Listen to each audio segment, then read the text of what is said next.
Assalamualaikum warahmatullahi wabarakatuh. Saya akan menjelaskan presentasi kelompok yaitu di modul 16.1 yaitu jenis ancaman. Jadi di sini jaringan komputer dan kabel itu sangat penting untuk aktivitas sehari-hari. Nah, individu dan organisasi itu bergantung pada komputer dan jaringan. Jadi instruksi oleh orang itu yang nggak berguna itu dapat mengakibatkan pemadaman jaringan yang mahal dan kehilangan pekerjaan. Nah, penyusup juga tuh dapat memperoleh akses ke jaringan melalui keretatan perangkat lunak, serangan perangkat keras, atau dengan menebak nama pengguna dan kata sandi seseorang. Kemudian di sini ada pencurian informasi, yaitu memobol komputer untuk mendapatkan informasi rahasia. Informasi dapat digunakan atau dijual untuk berbagai tujuan seperti ketika seseorang tuh mencuri informasi kepemilikan suatu organisasi seperti data penelitian atau pengembangan. Selain itu di sini ada jenis kerentanan. Nah, kerentanan adalah tingkat kelemahan dalam jaringan atau perangkat. Beberapa tingkat kerentanan itu melekat pada router, saklar, atau desktop server. Bahkan tuh perangkat-perangkat keamanan biasanya tuh perangkat jaringan yang diserang adalah titik akhir seperti server dan komputer desktop. Di sini ada 3 kerentanan atau kelemahan utama, yaitu kebijakan teknologi, konfigurasi, dan keamanan. Di sini ada kerentanan teknologi, kerentanan konfigurasi, dan kerentanan kebijakan.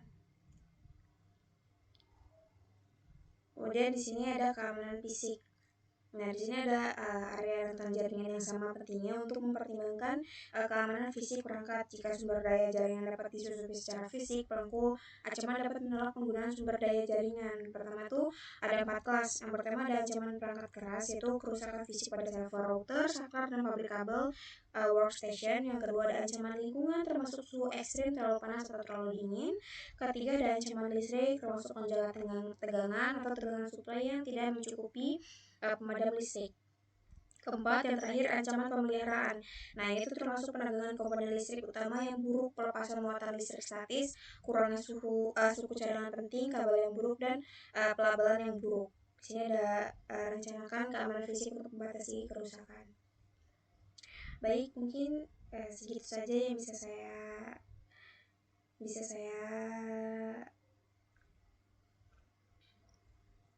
sampaikan kepada semuanya. Saya akhiri, wassalamualaikum warahmatullahi wabarakatuh. Oke, baik. Assalamualaikum warahmatullahi wabarakatuh.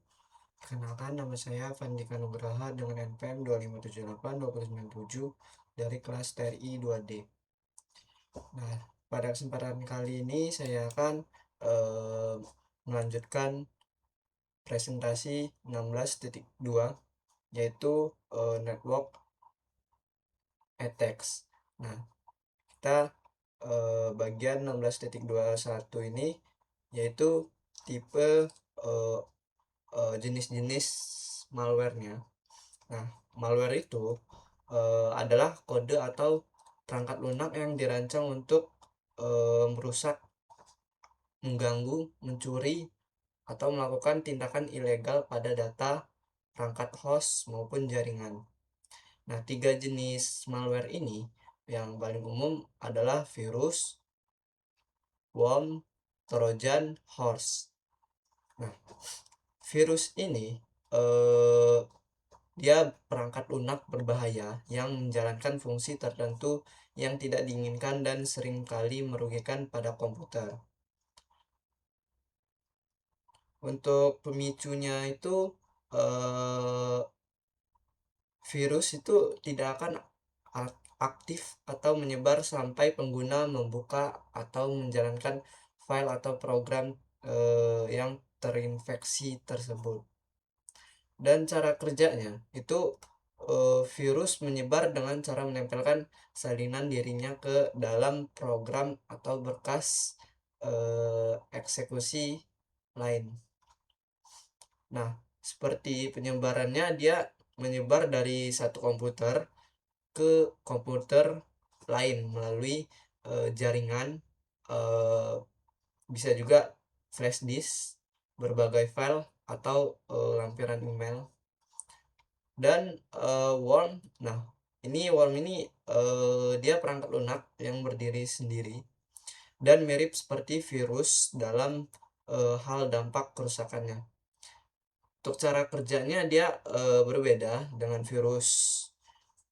Worm tidak membutuhkan program inang atau bantuan manusia yang menyebar, dan penyebarannya itu dia seperti eh, memanfaatkan celah keamanan sistem untuk mengandalkan diri secara mandiri dan berjalan melintasi jaringan dengan cepat tanpa bantuan luar.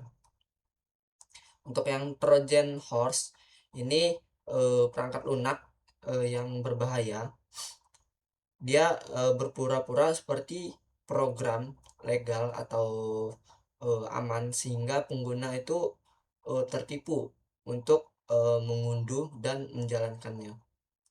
Untuk cara kerjanya, Trojan ini tidak merusak dengan cara menginfeksi file lain seperti virus atau worm.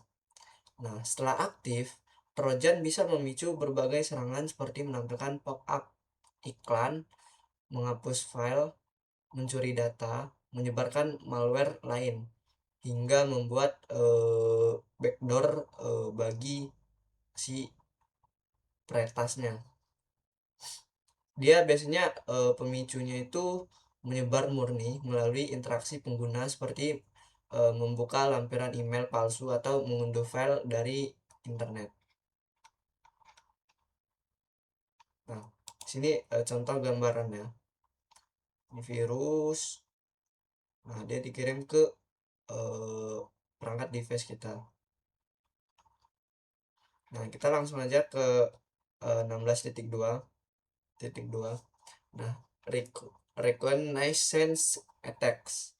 Nah, di samping serangan balik berbasis kode yang berbahaya, si malware, jaringan komputer juga sering menjadi target serangan cyber yang diklasifikasikan ke dalam 3 kategori utama, seperti eh, reconnaissance attack atau serangan pengintaian. Ini proses pencarian, pemetaan, dan identifikasi sistem, layanan, atau celah keamanan pada target. Dan akses attack. Nah, serangan akses. Ini manipulasi data, akses akses sistem, atau hak istimewa pengguna secara ilegal. Lalu ada DOS, denial of service. Ini tindakan melumpuhkan atau merusak performa jaringan, sistem maupun layanan.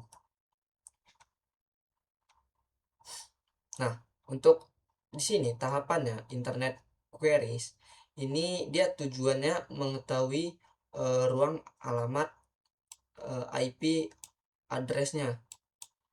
Nah, pada suatu organisasi atau perusahaannya target. Nih. Untuk alatnya ini dia menggunakan perangkat internet publik seperti NS Lookup, WOIS, pencarian Google maupun situs web resmi organisasi tersebut.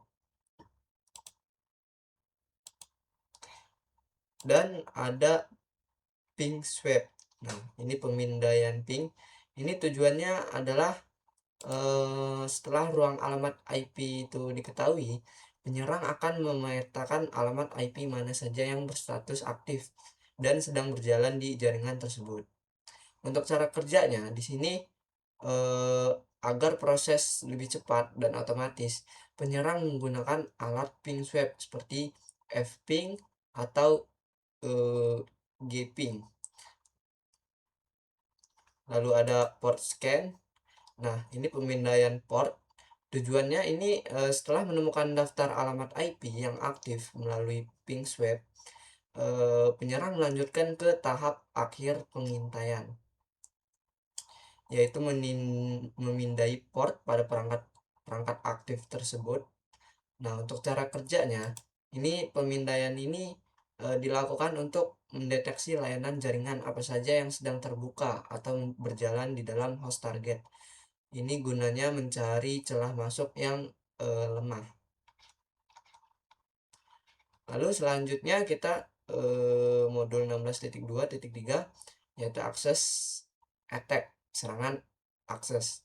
Nah, serangan akses ini dia memanfaatkan celah keamanan pada layanan autentikasi, layanan FTP, dan layanan web untuk menembus akun web, database rahasia, serta informasi sensitif lainnya.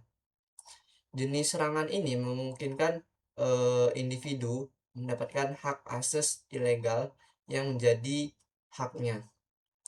Nah, serangan akses diklasifikasikan menjadi 4 jenis utama, yaitu ada password attack. Nah, di sini password attack, serangan kata sandi, penyerang mencoba meretas kata sandi pengguna untuk masuk ke dalam sistem menggunakan hak akses tersebut. Nah, untuk metode utama dia brute force attack. Ini menebak kata sandi secara massal dan acak. Dan ada Trojan horse attack. Nah, ini menggunakan malware Trojan untuk mencari sandinya. Dan ada paket sniffers. Ini menyadap lalu lintas jaringan untuk menangkap data sandi.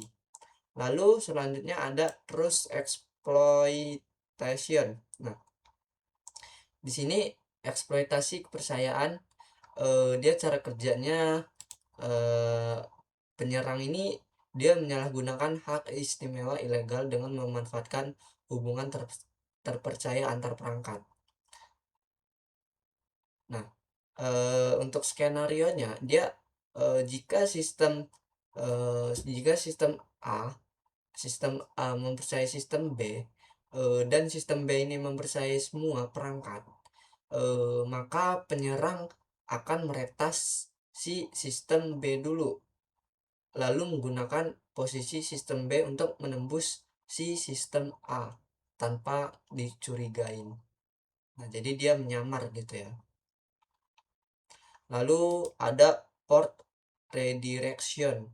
Nah, pengalian port, di sini cara kerjanya, yang dimana penyerang menggunakan satu perangkat yang sudah berhasil diretas sebagai batu loncatan atau basis utama untuk menyerang target lainnya.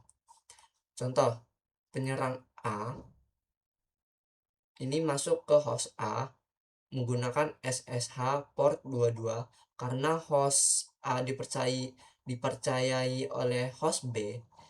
Itu penyerang kemudian menggunakan koneksi telnet port 23 dari dalam host 20 dari host A untuk menguasai si host B. Jadi dia menyamar gitulah intinya. Lalu selanjutnya ada man in the middle. Nah, di sini cara kerjanya, si penyerang memposisikan dirinya di tengah-tengah jalur komunikasi antara dua jenis entitas legal untuk membaca atau mengubah data yang lewat. Nah, alur skenario-nya ini, di sini permintaan halaman web dari korban dialihkan secara paksa ke komputer penyerang, dan komput komputer penyerang mengambil halaman asli dari web server legal, dan penyerang ini memodifikasi atau mengubah isi halaman web asli tersebut, dan penyerang meneruskan halaman web yang sudah dimanipulasi ke korban ini, victim. Nah, jadi dia apa ya, dia memodifikasi atau mengubah isi halaman web asli tersebut biar memanipulasi si korban selanjutnya gitu. Lalu ada selanjutnya denial of service attack. Nah, di sini denial of service attack ini atau disebut denial of service atau DOS, ini adalah bentuk serangan cyber yang paling banyak dipublikasikan dan termasuk yang paling sulit untuk dihilangkan secara tuntas. Serangan ini menjadi risiko besar karena mengganggu komunikasi serta menyebabkan kerugian waktu dan uang. Nah, di sini karakteristik utama serangan DOS itu cara kerjanya dia mencegah pengguna sah mengakses suatu layanan dengan cara menguras habis sumber daya sistem. Untuk kemudahan dia relatif sederhana untuk dilakukan bahkan oleh penyerang yang tidak memiliki keahlian tinggi sekalipun. Untuk pencegahan utamanya, penting bagi administrator keamanan untuk selalu memperbarui sistem operasi dan aplikasi dengan pembaruan keamanan terbaru. Nah, untuk mekanis kerjanya, ini penyerang menanamkan kode berbahaya ke banyak komputer di internet untuk dijadikan pasukan komputer terinfeksi yang disebut sebagai zombie. Kumpulan dari komputer-komputer zombie ini membentuk sebuah jaringan yang disebut botnet. Nah, penyerang menggunakan program kendali jarak jauh bernama Command and Control atau disingkat CNC.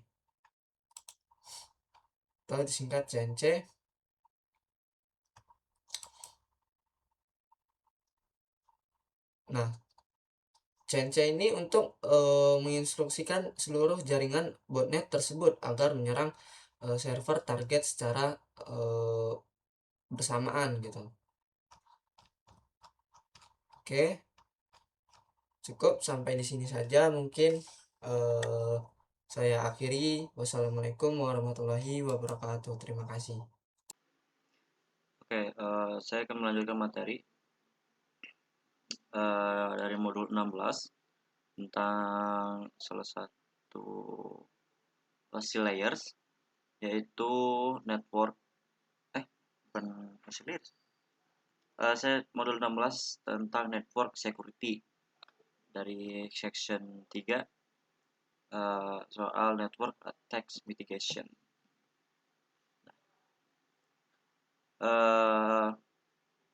Network attack mitigation itu dia mencakup pendekatan pertahanan berlapis.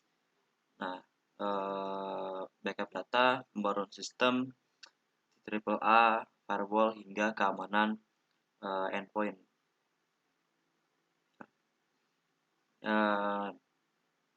Pertama ini ada topik pertama itu ada pendekatan cara defense in depth dan pentingnya backup data. Nah, untuk defense in depth sendiri itu untuk memitigasi serangan jaringan. Langkah pertama itu kita harus mengamankan seluruh perangkat jaringan, mulai dari router, switch, server, hingga hostnya. Sebagian besar organisasi itu menerapkan pendekatan yang dikenal sebagai defense in depth atau pendekatan berlapis, di mana berbagai perangkat dan layanan keamanan bekerja secara bersamaan untuk melindungi jaringan. Ada beberapa komponen utama dalam pendekatan ini beberapa komponen utama dalam pendekatan ini itu antara lain adalah yang pertama itu ada VPN. Ini tuh digunakan untuk menyediakan layanan akses jarak jauh yang aman melalui terowongan terenkripsi. Yang kedua ada ASA Firewall. Ini tuh perangkat khusus yang menjadikan layanan stateful firewall, memastikan bahwa traffic internal itu dapat keluar dan kembali masuk. Namun traffic dari luar itu tidak dapat memulai koneksi ke host internal. Yang kedua adalah IPS atau Intrusion Prevention System.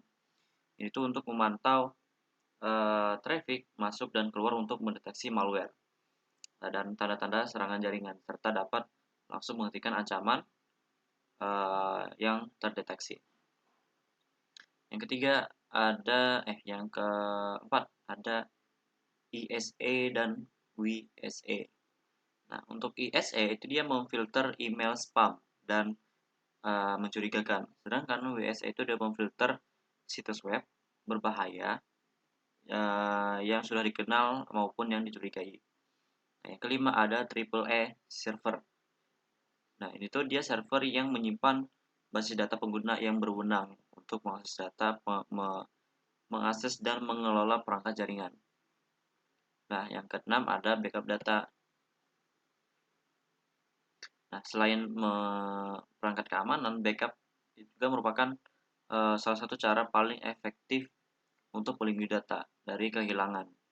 Nah, backup penyimpanan salin data ke media penyimpan itu dapat diamankan di lokasi terpisah. Nah, di backup data itu terdapat 4 pertimbangan penting dalam membackup. Yang pertama ada frekuensi. Backup itu dia harus dilakukan secara rutin sesuai kebijakan keamanan organisasi. Nah, backup penuh dapat dilakukan bulanan atau mingguan.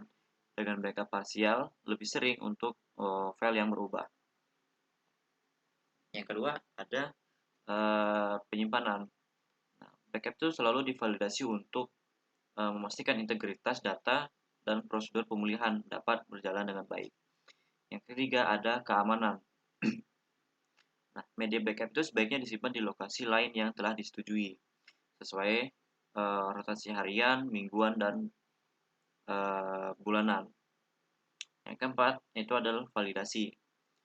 Backup itu harus dilindungi dengan kata sandi yang kuat, dan kata sandi tersebut diperlukan saat proses pemulihan data. Nah, lalu untuk topik kedua itu ada upgrade, update, patch, dan AAA atau konsep AAA gitu. Untuk upgrade, update, dan patch itu adalah menjaga perangkat lunak tetap mutakhir, mohon maaf saya ulangi. Untuk upgrade, update, dan patch, menjaga perangkat lunak tetap mutakhir adalah salah satu cara paling efektif untuk menghadapi serangan jaringan. Ketika malware baru muncul, organisasi harus segera memperbarui perangkat lunak antivirus mereka. Nah, cara paling efektif untuk memitigasi serangan worm misalnya adalah dengan mengunduh pembaruan keamanan dari vendor sistem operasi dan memasang patch pada semua sistem yang rentan. Untuk memudahkan pengelolaan, banyak organisasi membuat standar software image, yaitu paket sistem operasi dan aplikasi yang telah disetujui, yang kemudian didistribusikan ke seluruh sistem. Solusi praktis untuk memastikan semua endpoint mendapat patch terbaru adalah dengan mengaktifkan fitur pembaruan otomatis. Pada Windows 10, patch keamanan itu dapat diunduh dan dipasang secara otomatis tanpa campur tangan pengguna.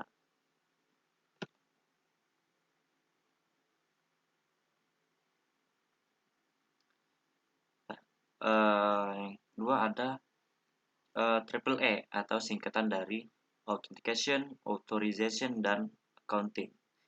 Seluruh perangkat jaringan itu harus dikonfigurasi agar hanya individu yang berwenang yang dapat mengaksesnya. Kerangka kerja yang digunakan untuk hal ini adalah AAA yang terdiri dari 3 komponen. Yang pertama adalah authorization atau otorisasi.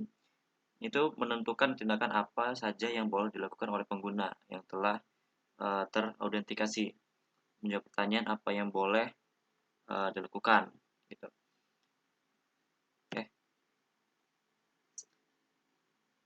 Ya, untuk tadi authorization.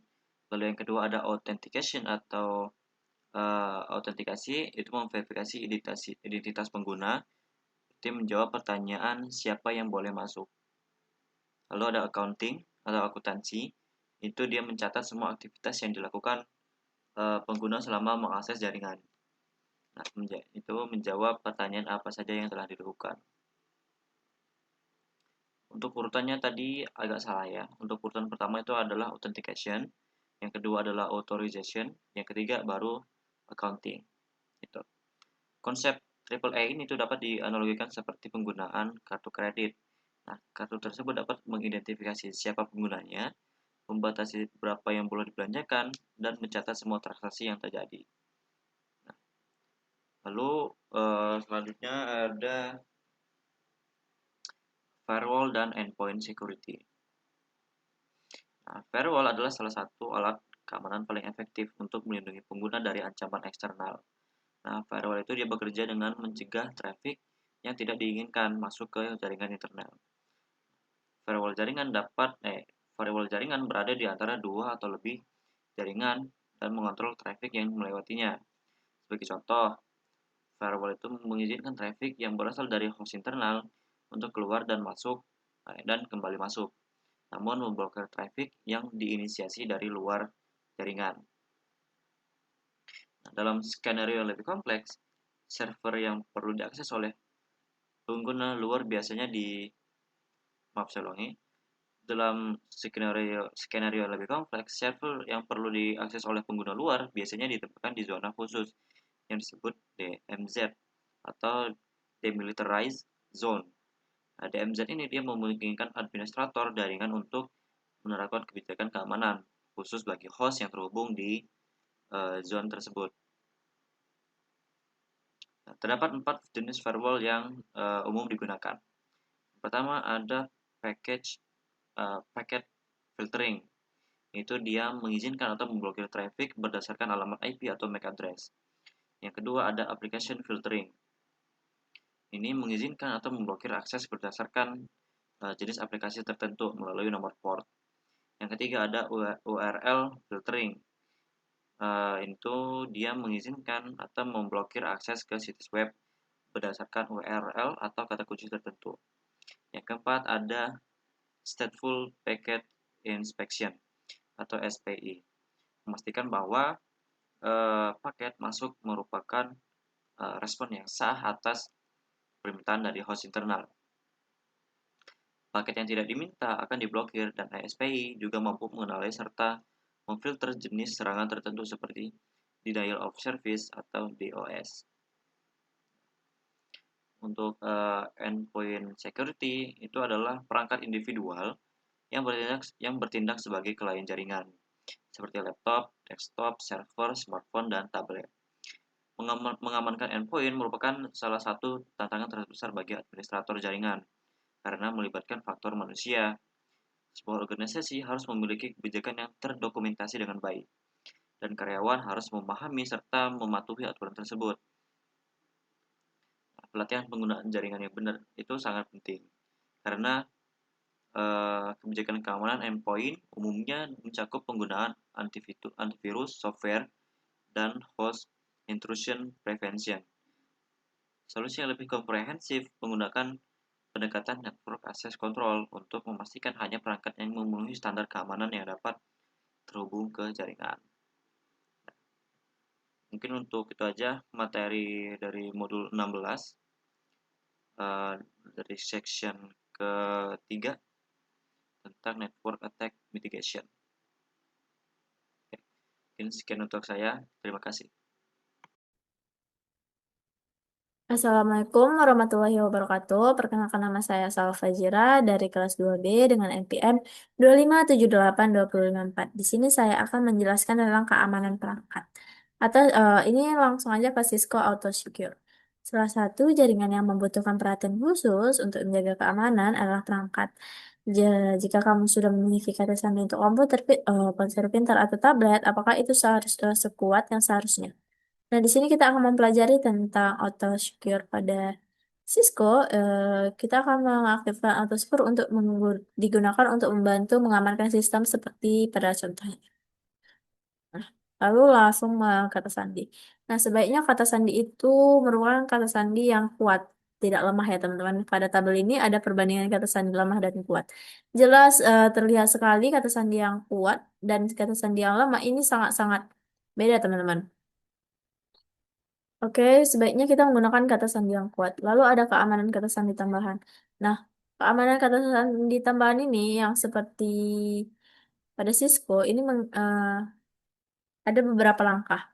Ada 4 langkah: mengenkripsi kata sandi teks biasa, menetapkan panjang sandi minimum, mencegah serangan tebak kata sandi, menonaktifkan mode ekstra istimewa yang tidak aktif setelah jangka waktu tertentu. Begitu teman-teman. Nah, ini ada beberapa eh, perintah yang ditunjukkan pada gambar ini. Service password encryption ini untuk mengenkripsi semua lalu ada minimal 8 panjangnya. Oke, ini. Lalu ada passwordnya. Lalu diminta untuk aktifkan SSH. Langkah pertama itu mengkonfigurasi nama host perangkat yang unik. Lalu mengonfigurasi nama domain IP. Lalu setelah itu hasilkan kunci untuk mengenkripsi lalu lintas HSSH. Lalu verifikasi buat entry database lokal. Lalu autentikasi terhadap database lokal. Aktifkan sesi SSH, masukkan FTY-nya. Nah, ini ada beberapa perintahnya. Nah, configure terminal, masukkan hostname-nya, baru masukkan IP domain name, eh, IP domain name-nya, lalu masukkan crypto key-nya, lalu masukkan username secret password-nya, lalu masukkan link FTY-nya, lalu login, lalu transport input SSH. Lalu nonaktifkan layanan yang tidak guna. Ini ada beberapa, kita lihat di sini show IP port all. Ini akan melihat jenis layanan yang aktif secara default. Oke. Lalu ini ada paket tracer, udah dikerjakan juga teman-teman. Oke, pembahasan tentang keamanan perangkat. Mungkin sudah sangat banyak yang kita temukan tentang keamanannya dan cara-cara mengatasinya. Oke, teman-teman, mungkin pembahasan 16.4 keamanan perangkat jaringan saya cukupkan. Maaf jika ada salah kata. Saya akhiri. Wassalamualaikum warahmatullahi wabarakatuh.